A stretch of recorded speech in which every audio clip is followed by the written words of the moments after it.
year's Palarong Pambansa 2023 first runner-up is Region 6. Gingadipay sang Department of Education na kang DepEd 6 ang nangin resulta sang Palarong Pambansa 2023 sa pagpangikasog sa mga student athletes, coaches kag trainers.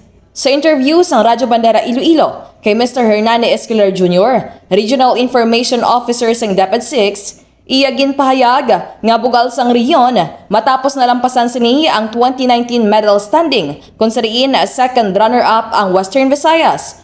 Kag subong nga tuig, nakuha sini ang first runner-up. Nahibaloan nga ang rehiyon ang nakakuha sang 60 tanan ka gold, 45 ka silver, kag 44 ka bronze medals. Nagngindako nga bulig suno kay Escolyar ang maid-id nga training, focus sa mga atleta, kag financial support halin sa mga local government units. Madamo sang nakuha nga bulawan nga medalya sa individual sports, lakip na diri sa athletics, swimming kag taekwondo nga nakadugang gid sa pagbatak sa medal standing sang rehiyon size.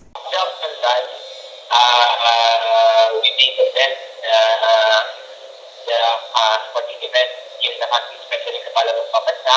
And we are very happy and very glad to bring them out because of their sacrifice and sa lapot sa natutunan. And it indeed a way of proving that Region 6 is the home of the champion. Kag ini si Kabandarang Kim Kaluyo, nagabandera sang matutud nga serbisyo publiko, kag kalingawan sa Iloilo. Radyo Bandera. Ang ining balita ang ginadulong sa inyo sang D3 Bio, ang ginaendorso sa mga eksperto nga kampyon nga suplemento. Himo sa gin-extract nga virgin coconut oil nga may antiviral kag antibacterial properties nga sarang makatap na sa mga cancer cells kag mga bukol-bukol sa lawas. Ang D3 Bio, mabakal sa mga butika sa Iloilo.